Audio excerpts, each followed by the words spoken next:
Hello friends, இன்னைக்கு video போட முடியல. ஸோ அதனால எனக்கு பிடிச்சதுல நான் படிச்சு எனக்கு பிடிச்சதுல ஒன்று ஷேர் பண்றேன். ஆனா அது நடக்குமா என்ன அப்படின்றது தெரியல. என்ன அப்படின்றது நீங்க சொல்லுங்க கமெண்ட்ல. என்னன்னு பாத்தீங்கன்னா, ஒருத்தருக்கு கொடுத்து ஏழை ஆனாலும் கூட அடுத்தவருடைய எடுத்து பணக்காரனாக கூடாது. கொடுத்த தர்மம் கைவிடாது, எடுத்தது பாவம் கை கொடுக்காது. எப்படி அப்படின்றத கமெண்ட்ல சொல்லிட்டு போங்க. பாய். ஆனா இப்ப எல்லாருமே கெடுக்கிறவங்களுக்கு தான் நல்ல காலமா இருக்கு, கொடுக்கறவங்களுக்கு நல்ல காலம் இல்ல.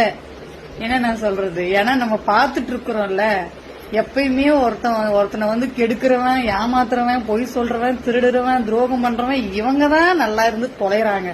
இந்த நல்லவங்களுக்கெல்லாம் விடிவு காலம் இருக்குமா, எப்ப வருமா வராதா அப்படின்றதே தெரியல. நானும் வெயிட் பண்ணிட்டு இருக்கிறேன், எப்படா நம்ம கண் கூட பாக்கலான்ட்டு. ஒன்னும் நடந்து தொலைய மாட்டேங்குது.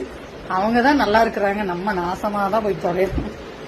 நீங்க உங்களோட அனுபவம் என்ன அப்படின்றத மறக்காம கமெண்ட்ல சொல்லிக்கோங்க. பாய்.